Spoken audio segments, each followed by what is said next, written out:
historia personal del autor que nos revelan aspectos importantes de su obra. Y bueno, yo me puse a indagar un poquito, así, muy rápidamente sobre Alicia, y debo decirles que eso es un ejercicio lleno de sorpresas.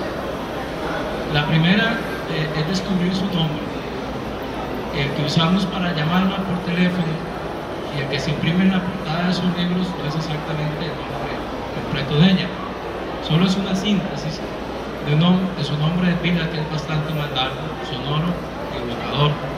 Se llama Gladys Alicia Eugenia del Rosario Miranda Vega, por si no lo sabían.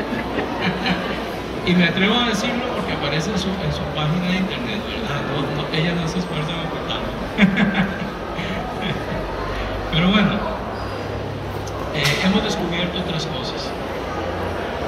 Descubrimos que en algún momento de su vida cayó en la tentación de seguir la carrera de sus padres, la medicina.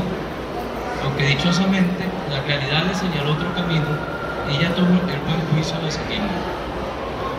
La tercera sorpresa es descubrir el carácter polifacético de su vida. Desde los escarceos con la política en sus tiempos de estudiante universitaria hasta las incursiones empresariales con su recién fundada editorial Altamira. Y entre ambos extremos, una extensa gama de actividades: traductora, docente universitaria, escritora, viajera impenitente a bordo de cualquier cosa que estuviera a mano, ¿verdad? Aviones, barcos, trenes, automóviles, anduvo por todas partes. En su periplo académico figuran un bachillerato en francés, una licenciatura en filología de la Universidad de Costa Rica y un doctorado en literatura latinoamericana de la Universidad de París III. Es autora de varios libros que mencionaré en orden de aparición: San Isidro, una novela corta publicada en 1980.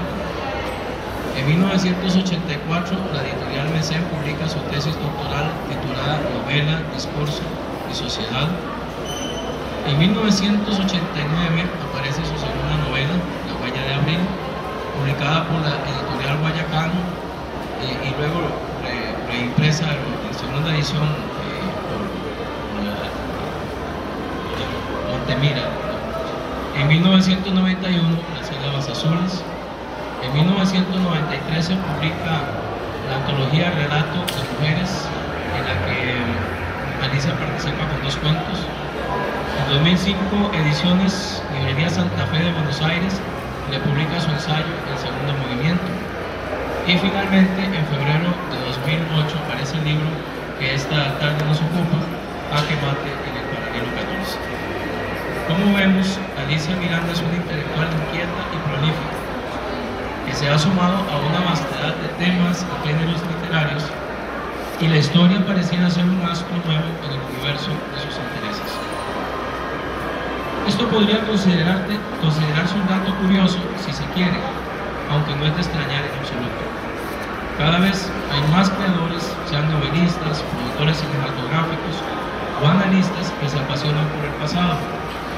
La novela histórica, por ejemplo, vive un auténtico auge en América Latina, y es posible que ello se deba a que, en la medida en que nuestro presente se torna cada vez más desolador y nuestro futuro cada vez más incierto, los hombres y mujeres de este siglo XXI sentimos una creciente urgencia de buscar respuestas a tantas angustias en la profundidad del tiempo, allí donde se hunden nuestras raíces.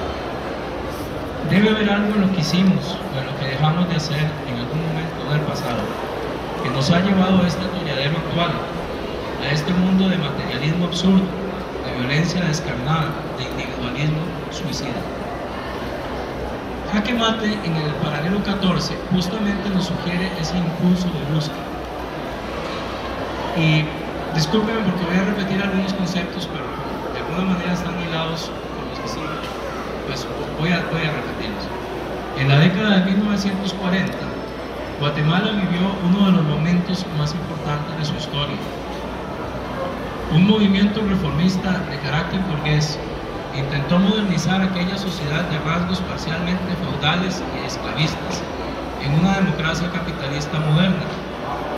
En aquel momento, casi 200 años después de la revolución que proclamó en Europa la libertad, la igualdad y la fraternidad entre los hombres, en Guatemala las haciendas se vendían y se compraban con sus aparejos, sus semovientes y sus trabajadores dentro.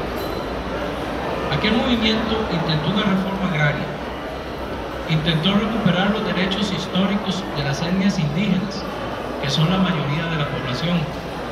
Intentó desarrollar una infraestructura propia que hiciera viable el desarrollo económico.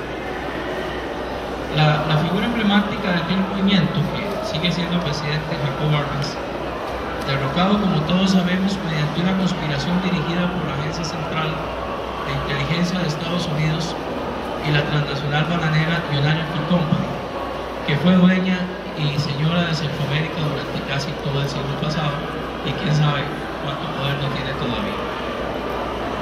Uno se pregunta, ¿qué sería de la Guatemala de hoy si ese proceso no se hubiera truncado? ¿Sería Guatemala esa nación desgarrada en la que el 70% de la población total y más del 80% de la población indígena vive en la pobreza? De haberse materializado aquellas reformas, se hubiera producido esa desangrante guerra de 36 años que causó la muerte a más de 200.000 personas y más atraso y más marginación para extensas regiones rurales. Se dice, dependiendo de las fuentes, que hay en Guatemala entre 150.000 y 300.000 jóvenes y niños integrados a las pandillas juveniles, las temibles maras que asolan con su violencia y su criminalidad principalmente las zonas urbanas guatemaltecas. Constituyen todo un ejército regular en guerra, ya no contra las Fuerzas Armadas, sino contra la sociedad toda, una guerra ciega y autodestructora. ¿Sería esta la realidad de Guatemala de haberse completado el proyecto reformador? Nunca sabremos con precisión qué hubiera sido de esa entrañable nación si a Arbenz y sus partidarios no se les hubiera impedido por la fuerza completar las reformas iniciadas en la década comprendida entre 1945 y 1954. Pero bien puede uno imaginarse que el presente no sería tan desolador ni el futuro tan sombrío. El libro de Alicia Miranda nos proporciona elementos muy importantes para comprender lo que ocurrió en Guatemala en torno a ese intento reformador. Debo confesar que en un primer momento la lectura de Jaque Mate en el paralelo 14 me desconcertó, porque acostumbrado a otro tipo de trabajos históricos esperaba un discurso diferente, un gran marco teórico, análisis agotadores, una estructura temática compleja. Sin embargo, lo que la autora hace es entregarnos una relación cronológica de los hechos, desde el gobierno precursor de Juan José Arévalo en 1945 hasta la caída de Arbenz y el ascenso del gobierno militar de Castillo Armas en 1954. Los hechos puros y concretos de cada día, sacados principalmente de los periódicos de la época. Poco a poco, Miranda va colocando esos hechos de uno en uno, como si se tratara de armar con precisión de bisturí un gran rompecabezas.